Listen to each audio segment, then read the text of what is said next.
Hey, what's up guys? It's Bunny. I'm back again for a whole new video. I hope the Bunny gang has been enjoying my videos. I think it's been about a week since the last time I uploaded a video, and I'm really sorry about that. I was just taking care of some things, and the video that I kept saying I wanted to upload, I either didn't have time to, something else came up, so in that time I kept saying, oh, I'm going to make time for that video. Maybe I'll make time for that video sometime this week. Let's see what happens. I'm not entirely sure because I kind of have a little bit of an injury right now. So, let's see. But pretty much what I'm going to do, because it seemed like it did pretty well when I did this idea where I pretty much do kind of like a series.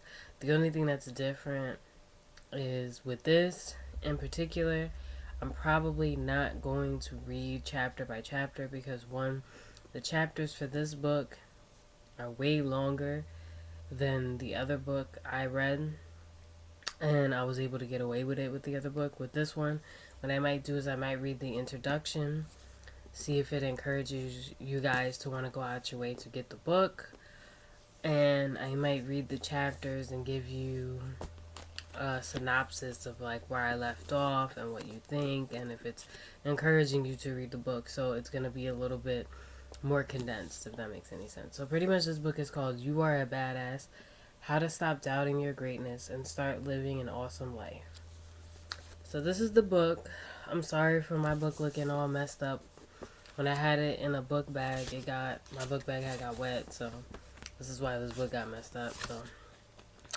So what I'm going to do is I'm going to read this little intro before you get to the chapter.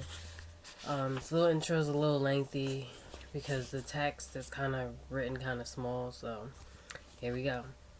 You can start out with nothing, and out of nothing and out of nowhere a way will be made. Reverend Michael Bernard Beckwith, former drug enthusiast turned spiritual enthusiast turned interspiritual badass. I used to think quotes like this were a bunch of crap. I also didn't understand what the hell they were talking about. I mean, not that I cared. I was too cool. What little I knew about the self-help / spiritual world, I found to be unforgivably cheesy. It reeked of depression, rah-rah, churchness, and unwanted hugs from unappealing strangers. And don't even get me started on how grouchy I used to be about God. At the same time, there was all this stuff about my life I desperately wanted to change, and I had been able to bulldoze through my holler than dominus. I could have really used some help around here. I mean, overall, I was doing pretty well. I published a couple books, had a lot of great friends, a close family, an apartment, a car that ran, food, teeth, clothes, clean drinking water. Compared to the majority of the planet, my life was a total cream puff. But compared to what I knew I was capable of, I was, shall we say, unimpressed. I always felt like, come on, this is the best I can do, really? I'm going to make just enough to pay my rent this month, again, and I'm going to spend another year dating a bunch of weirdos so I can be in those wonky, non-committal relationships and create even more drama, really? And I'm really serious. I am seriously going to question what my deep purpose is and wallow in the misery of that aim for the millionth time. It was a snore. I felt like I was going through the motions of living my lukewarm life, with the occasional flare-ups of awesomeness here and there. And the most painful part was that deep down I knew I was a total rock star, and I had the power to give and receive, and I loved with the best of them, that I could leap tall buildings in a single bounce and could create anything I put my mind to. And what's that? I just got a parking ticket? You have to be kidding me. Let me see that. I can't afford to pay this. It's like my third one this month. I'm going down there to talk to them right now. Then doop dee doo, off I'd go, consumed once again by low level mediocrity, only to find myself a few weeks later wondering where those few weeks went and how it could possibly be that I was stuck in my raggedy ass apartment eating dollar tacos by myself every night. I'm assuming if you're reading this that there are some areas of your life that aren't looking so good either, and that you know you could be looking a whole lot better. Maybe you're living with your soulmate and joyfully sharing your gifts with the world, but there are so they are so broke that your dog is on his own if he wants to get fed. Maybe you're doing great financially and you have a deep connection to your higher purpose, but you can't remember the last time you wet your pants laughing, or maybe you sucked equally at all of the above and spent your free time crying or drinking, or getting pissed off at the meter maids who had persistent timing and no sense of humor, who in your mind are partly responsible for your personality financial crisis. Or maybe you have everything you ever wanted, but for some reason you still feel unfulfilled.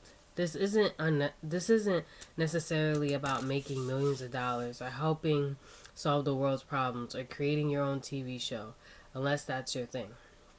Your calling could simply be to take care of your family or to grow the perfect tulip. This is about getting mighty clear about what makes you happy and what makes you feel the most alive, and then creating an instant of pretending you can't have it, or that you don't deserve it, or that you're a greedy, egotistical fathead for wanting more than you already have, or listening to what Dad and Aunt Mary think you should be doing. It's about having the cojones to show up as the brightest, happiest, baddest version of yourself, whether that looks like whatever that looks like to you. The good news is that in order to do this, all you need to do is make one simple shift.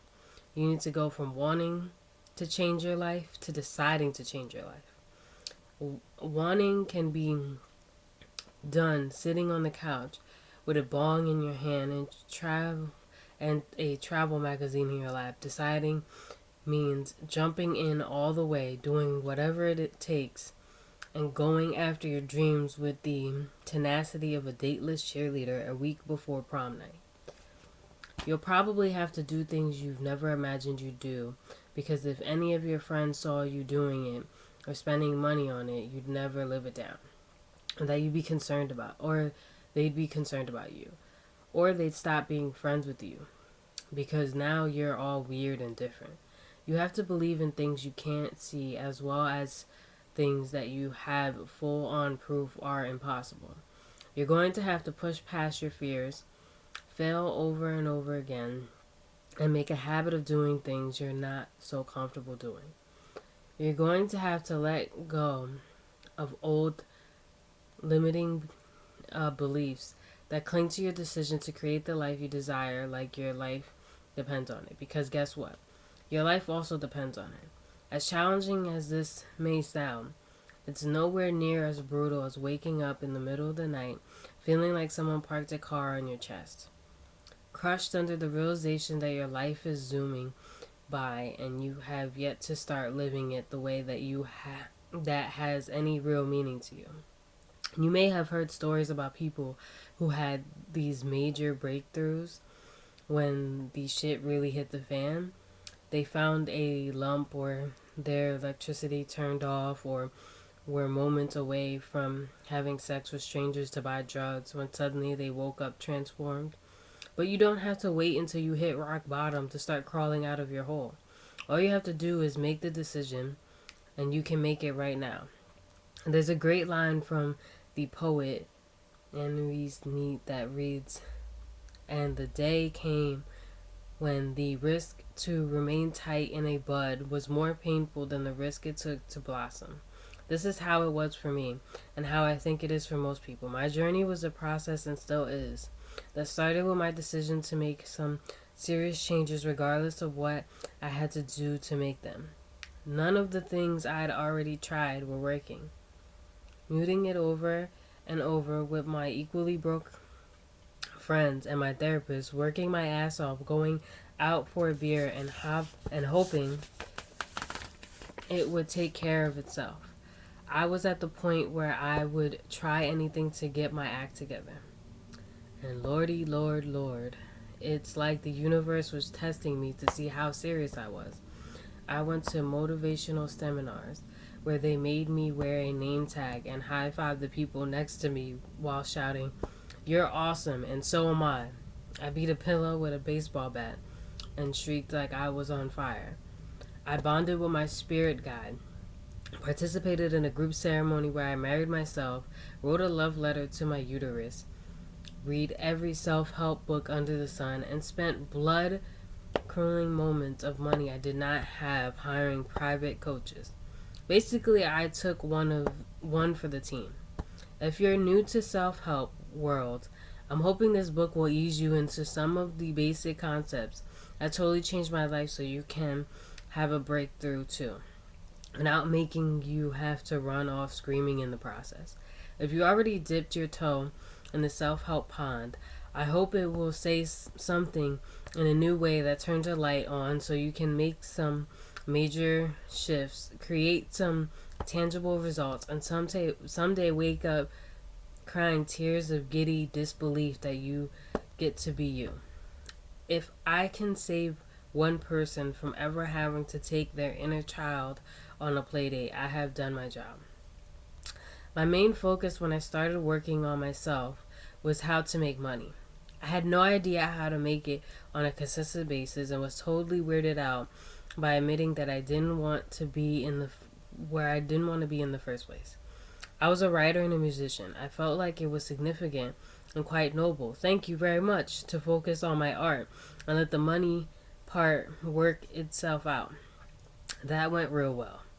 But I saw so many people doing such sleazy and heartbreaking things to make money, not to mention those people who were working jobs that were deaf of 1,000 wounds boring, that I wanted no part of, and to that my slew of other creeping beliefs that the unholy dollar and it's wonderful I wasn't eating out of a dumpster. I finally realized that I needed not only to focus on making money, but that I also needed to get over my fear and loathing of it. I wanted to start pulling it in. This is when the self-help books started influctuating my house, and the name tags assured their majority and humiliating post above my left boob. Eventually, I took my credit card debt to unthinkable heights by forking over more money than I'd paid for all of my janky cars, put together and hired my first coach.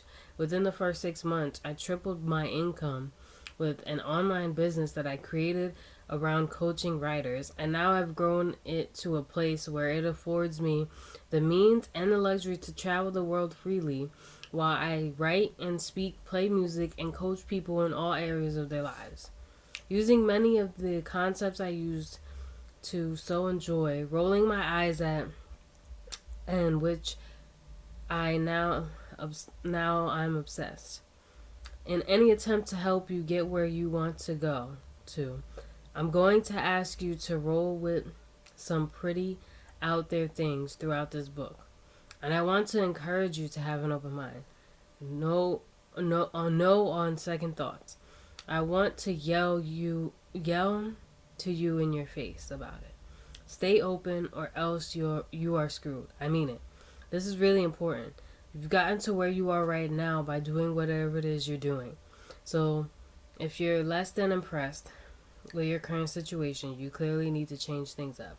If you want to live a life you've never lived, you have to do things you've never done. I don't care how big a loser you may or may not perceive yourself to be right now.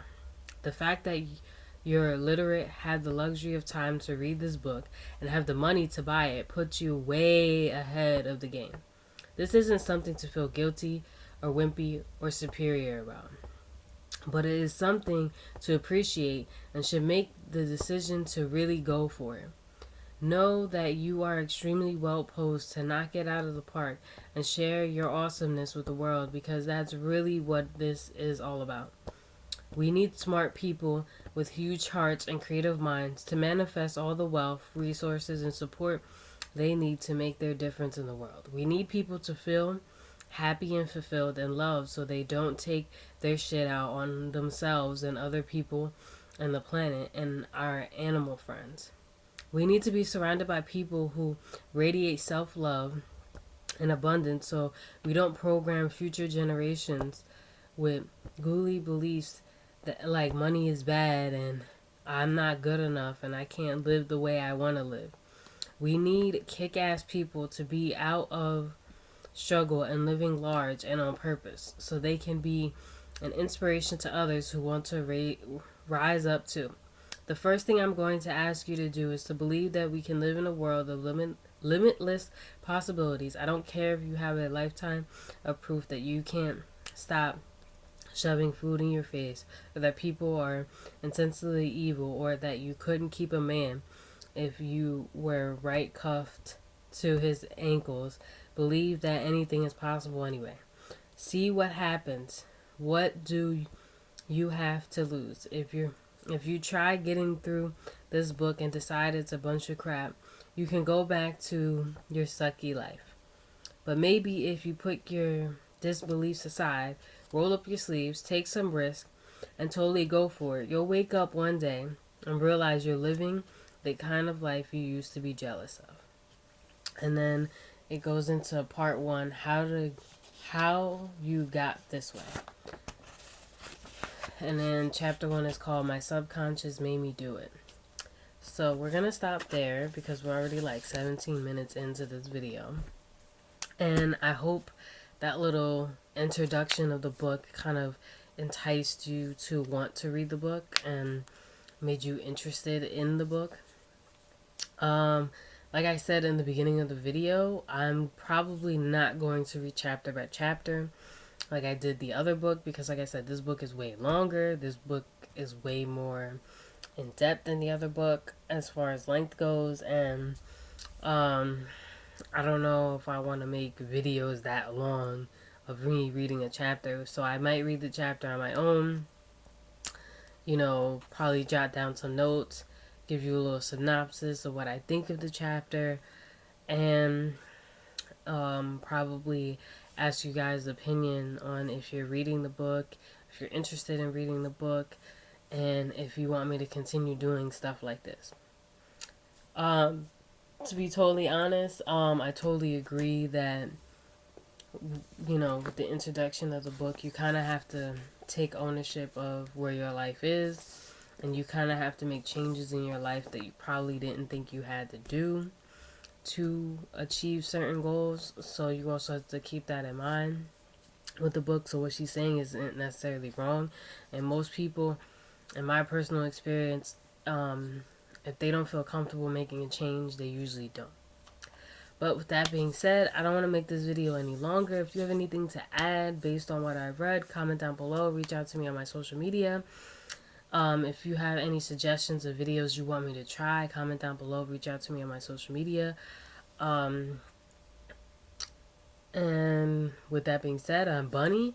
I hope the Bunny Gang enjoyed. Also, don't forget to comment, like, share, and subscribe. Turn on post notifications, and I'll see you next time. Bye.